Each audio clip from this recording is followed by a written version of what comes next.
Suas mãos estão a me sustentar. Meu Deus é muito forte. Meu Deus é muito forte. Seu nome é Emanuel.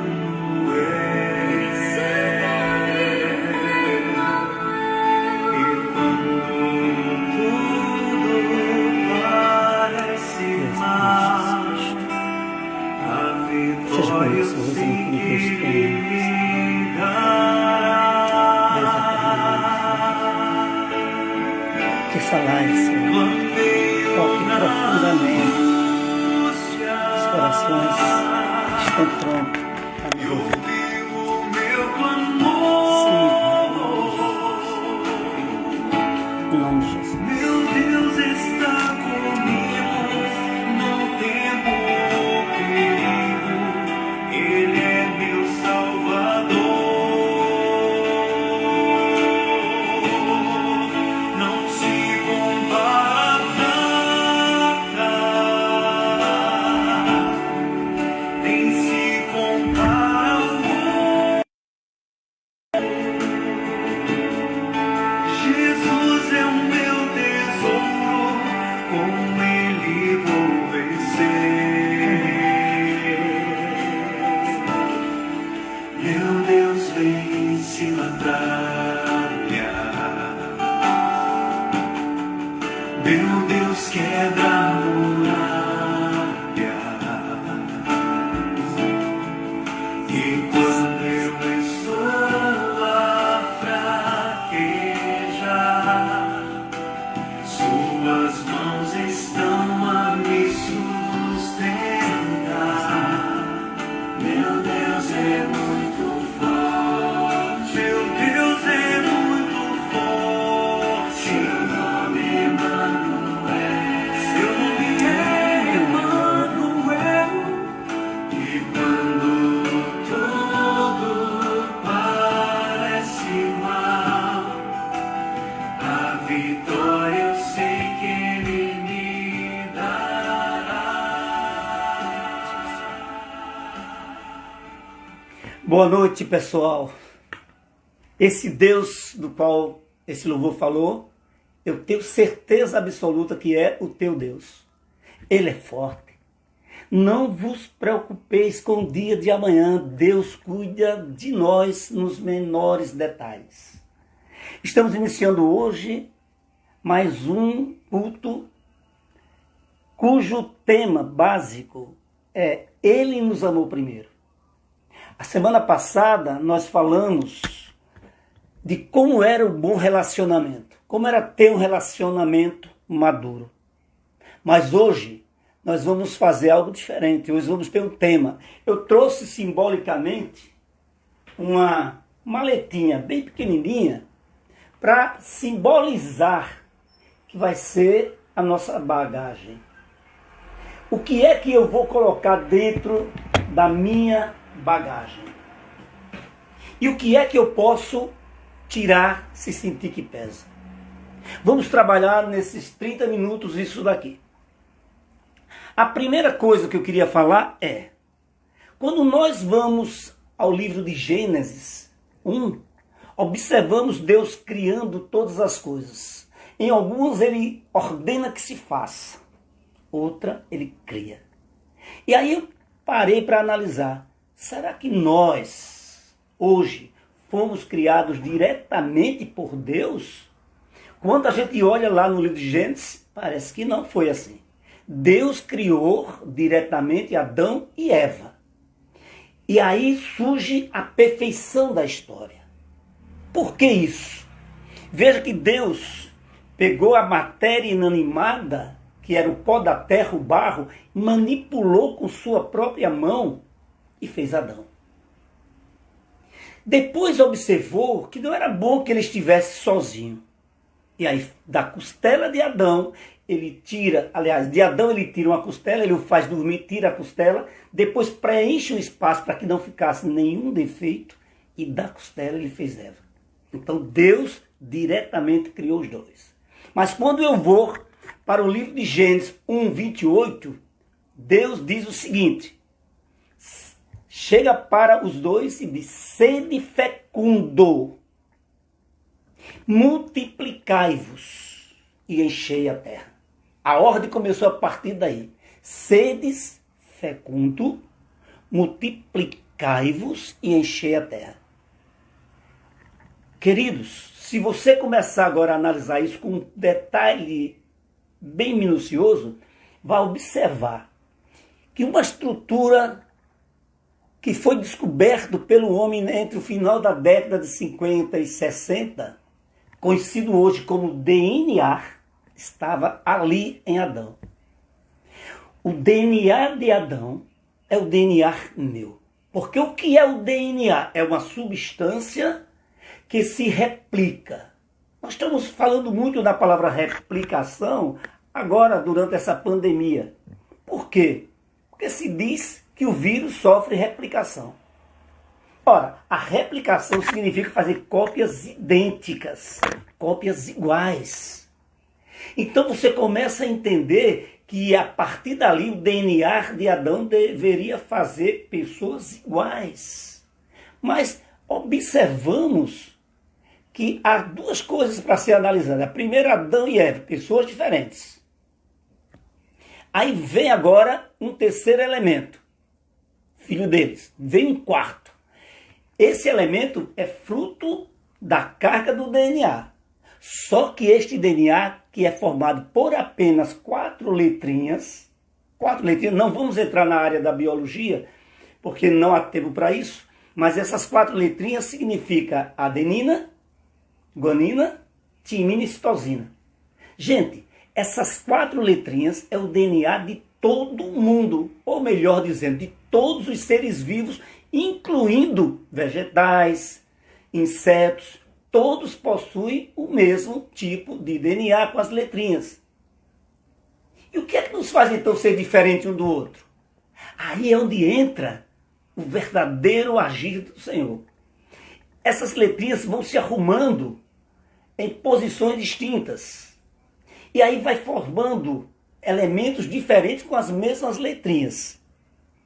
De tal maneira que não existe uma única pessoa igual no mundo. Uma única. Nem mesmo os gêmeos idênticos são iguais. Parece uma ironia, mas é verdade. Os gêmeos idênticos eles têm pequenas diferenças, né? Então vejamos. O DNA, então, meu, é o DNA que veio de Adão, e assim por diante. É o DNA que vai para os meus filhos, que vão para os meus netos. Isso implica que nós perpetuamos através das nossas descendências. Então, o primeiro elemento que nós tivemos dentro da nossa maletinha, na nossa bagagem, foi o DNA. Então, nós transportamos o DNA. Tá aqui. A pergunta que eu faço para mim e passo para vocês.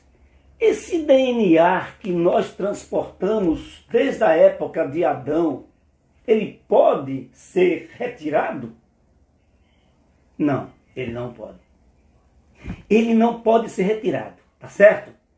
Aí, veja o que é que acontece. Ele não podendo ser retirado, e vamos observar qual foi a consequência disso que nós vamos falar. Deus colocou Adão e Eva no paraíso, deu a ele todas as possibilidades, tudo que você imaginar seria dele, tinha poder sobre N coisas, e ele fez apenas uma única referência.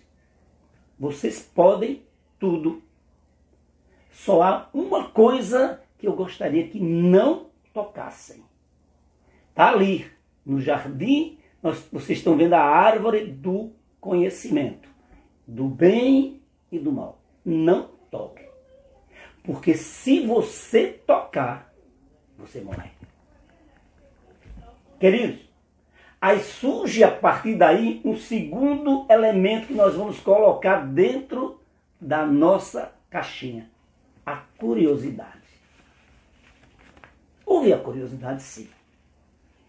E diante disso, Eva e Adão comeram do fruto que não poderia comer. Com isso, surge um terceiro pecado, e este pecado está inserido dentro do DNA. Este pecado está inserido no DNA e não tem como ser retirado. Ok, não tem. Todos passaram a ser descendente do pecado lá de Adão e Eva. A partir daí, nós perdemos o direito da salvação. A coisa complicou. Adão e Eva são expulsos do jardim e vão agora sobreviver do próprio esforço. Observem vocês que com o pecado do DNA alterado, todos os outros pecados começaram a ser atraídos, porque uma coisa nós sabemos: setores positivos atraem setores positivos. Fatores negativos atraem fatores negativos.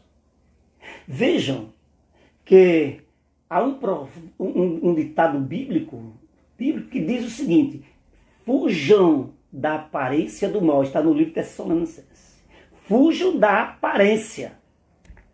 Por que fugir da aparência do mal? Porque o mal, na realidade, ele não nos chega com a cara de mal, ele chega com a cara de bom. Então, a partir daí, nós fomos colocando determinados elementos dentro da nossa bagagem. E a partir daí começou. Colocamos o orgulho, colocamos a ganância, colocamos a mentira e fomos ampliando cada vez mais o pecado. A nossa maletinha começou a ficar cheia de coisas. E nós estávamos condenados. O primeiro humano, então, foi o responsável direto pelo pecado que nos condenou. Tá certo? Agora vejamos bem. A partir do momento em que esse casal foi expulso, eles passaram a viver e a conviver em ambientes que eram aparentemente inóspitos a partir daí. Não era fácil. E tudo isso é o que nós temos, é como nós estamos vivendo. Eu me lembro de uma história interessante, veja bem, que ocorreu com um amigo, não era necessariamente amigo, mas um colega de trabalho alguns anos atrás. Esse cidadão, ele se tornou bem conhecido na área acadêmica aqui no estado de Alagoas. Uma certa vez ele estava conversando conosco, falando que tinha ido para a França e em Paris ele foi andar em metrô. Nessa época não se falava tanto em metrô por aqui. Então, quando ele chega na estação, ele compra um ticket de vagão de segunda e não de primeira. Quando ele entra na estação de embarque, ele percebe que o vagão de primeira, lá não existia separação entre você e eu não. O primeiro mundo, você não precisa estar sendo fiscalizado, você sabe o que faz. Mas ele desviou e foi para o de primeira. Quando ele estava sentado lá de primeira, chega alguém que é responsável pela fiscalização e solicita o ticket dele. E quando ele mostra, ele percebe que o ticket é de segunda e não de primeira. E o que é que acontece aí? Acontece que ele é multado e tem que pagar uma multa. Após pagar a multa, o inspetor diz: agora o senhor precisa ser transferido para o de primeira, para o de segunda, porque é lá que o senhor vai ter que ir, porque foi para lá que o senhor comprou. Que conclusão nós podemos ter nessa história? A conclusão que nós podemos ter é que quando pecamos, nós podemos pedir perdão e pagamos. O perdão será anulado, mas as consequências dos nossos atos nós teremos que pagar. O homem em si, ele foi avaliado e analisado por Sigmund Freud, e Freud observou que o homem, na realidade, ele tem um lado inconsciente.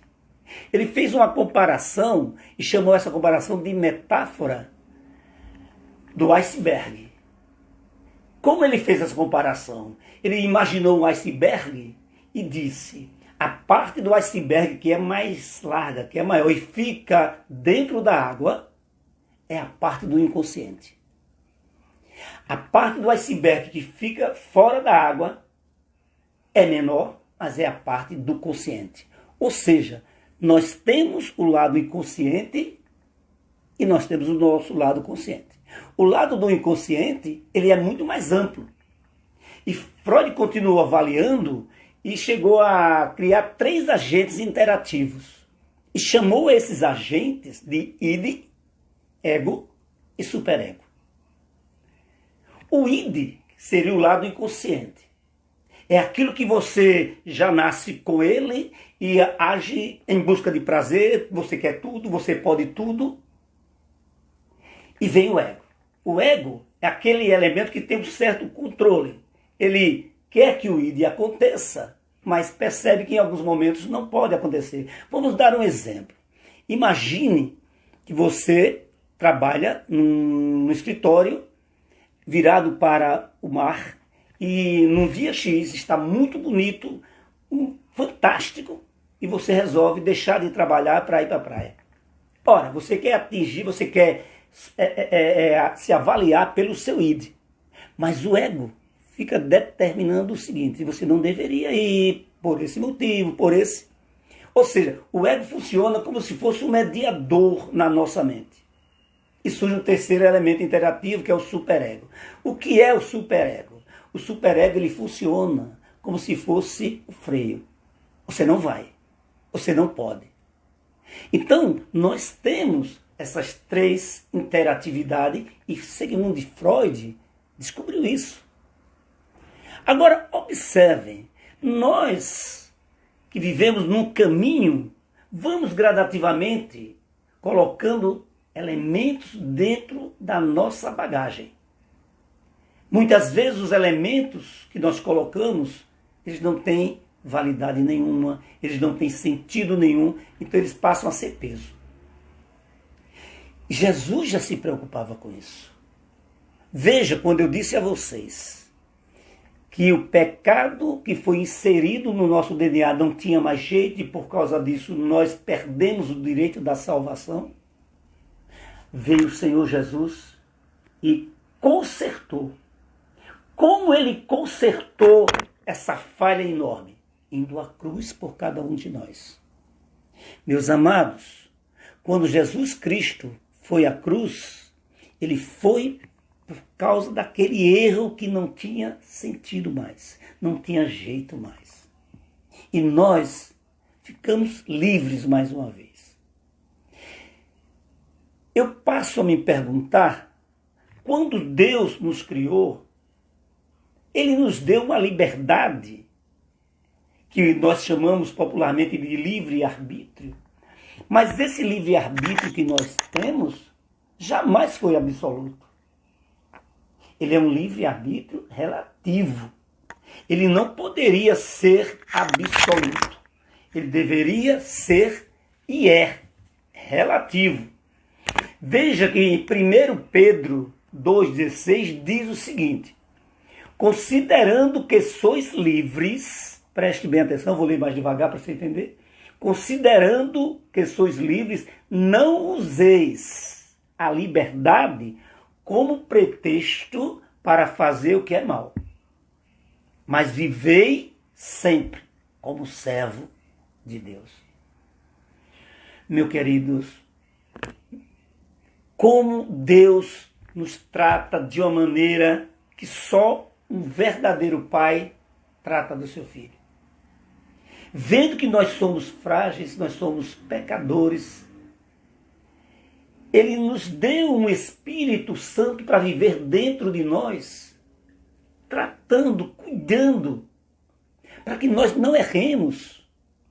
Mas a ansiedade que nós temos, a ganância que nós temos, são esses fatores que vai fazer com que nós, no nosso caminho, vá colocando coisas desagradáveis dentro da nossa bagagem. É um caminho. O nosso caminho, querido, ele é um caminho que vai até o momento da chegada. A diferença é, alguns chegarão, mas a porta estará fechada. Não entrará. Outros chegarão, a porta estará aberta e o Senhor te espera. Então é preciso que nós entendamos bem o que fazer para que tudo aquilo que nós buscamos seja entendido e controlado, para que não haja o desviar do caminho do Senhor Jesus. Eu tenho visto pessoas que vivem o tempo inteiro indo às igrejas, oram, mas a pergunta básica: estamos verdadeiramente nos tornando servo do Senhor? Não é o simples fato de ir à igreja, não é o simples fato de orar, é o simples fato de colocar Jesus dentro do coração. É isso que nós precisamos fazer. Observem bem que a Bíblia, ela nos traz, lá no livro de Apocalipse, 4 cavaleiros. E esses cavaleiros, na realidade,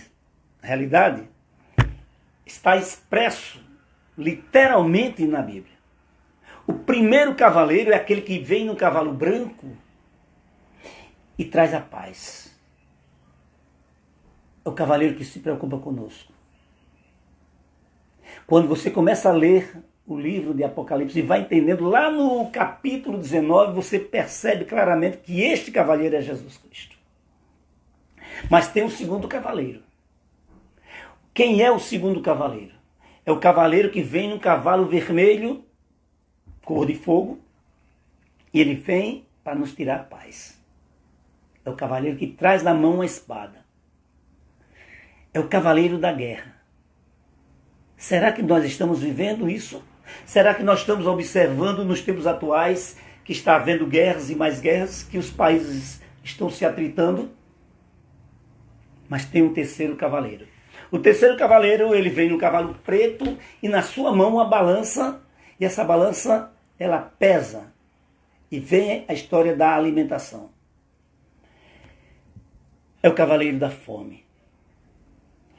Gente, nós estamos vivendo um momento atual em que todas essas coisas já começam de uma maneira gradativa a se processar. É muito simples quando alguém diz assim: eu posso passar 1 mês, 2 meses trancado na minha casa com geladeira cheia e tendo que comer. Mas nós estamos observando que no momento atual já existem pessoas que não têm absolutamente nada o que comer.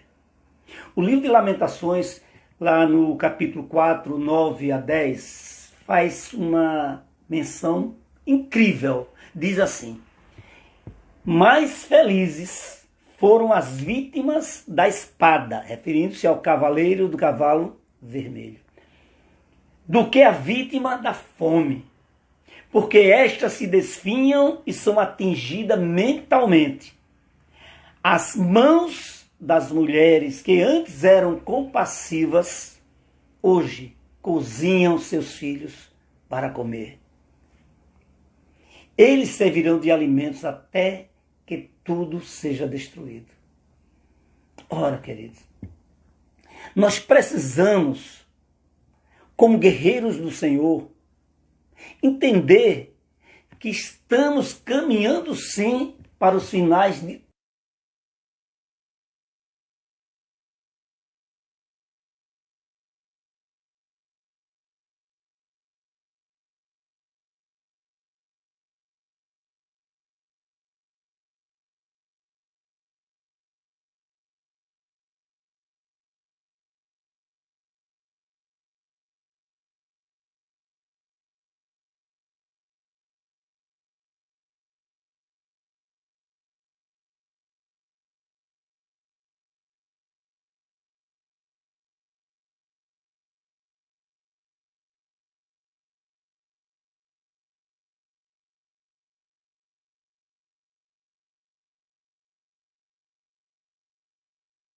o que ligares na terra será ligado no céu. E o que desligares na terra se desligará no céu. Ora, querido, Jesus está dizendo para a sua igreja: não temam. Não temam, mas analisem o que está dentro da bagagem de cada um. Vamos tirando as coisas que não nos levam ao encontro do Senhor. Porque nós precisamos tirar de dentro da nossa bagagem o fator medo. Precisamos tirar da nossa bagagem o fator ansiedade. Precisamos tirar da nossa bagagem tudo aquilo que é peso e que nos separa do Senhor. Porque a igreja do Senhor, ela vencerá. Não tem mais tempo, meus amados. Eu quero chamar vocês para que nós, eu chamei na semana passada e mais uma vez eu chamar, vamos fazer um grande exército, em nome de Jesus. Ele é o nosso general, e é um general que jamais perdeu batalha, então por que ter medo? A palavra dele diz assim, que as portas do inferno não prevalecerá sobre as igrejas. Então nós somos, em Cristo Jesus, mais do que vencedor. Querido, olhe para você e diga agora junto comigo, sou filho do Rei dos Reis. Eu sou filho do Rei dos Reis. Eu sou mais do que vencedor em Cristo Jesus. Eu quero agradecer, meus queridos, vamos orar, e quero agradecer a cada um de vocês que estiveram comigo, e dizer que na próxima semana nós vamos dar continuidade, e o tema será amor em tempo de pandemias. Né? Nós vamos trabalhar esse tema. Muito obrigado a cada um. Não esqueça de convidar outras pessoas. Nós estamos somando. Quero agradecer ao pastor da igreja que confiou em me dar essa tarefa. E nós estamos aqui precisando de uma maneira direta baixar para a frente, porque os fins dos tempos estão chegando, mas nós seremos mais do que vencedor em Cristo Jesus. Muito obrigado. Vamos orar juntos. Senhor Deus, em nome do Teu Filho Jesus, eu ponho minhas mãos sobre cada um dos irmãos que está nos assistindo, Senhor, e te pedindo, Pai, seja conosco, nos oriente, fazer com que a nossa bagagem vá sendo gradativamente polida, Senhor, retirando de dentro dela tudo aquilo que não te agrada, Senhor, e colocando coisas que são fundamentais para que possamos caminhar de uma maneira mais direta para o Teu encontro. Sabemos, Senhor, que os fins dos tempos estão se aproximando. Os sinais já começam a se mostrarem. E nós sabemos que em Ti nós não podemos temer a nada. Muito obrigado, Senhor, porque o Senhor nos amou primeiro. Muito obrigado, Senhor, porque nós tentamos fazer relacionamentos seguros. Muito obrigado, Senhor, porque nós vamos, a partir de hoje, reanalisarmos o que estamos carregando na nossa bagagem, o que agrada e o que não agrada ao Senhor. Muito obrigado, que Deus abençoe a todos vocês, em nome de Jesus. Amém. Obrigado.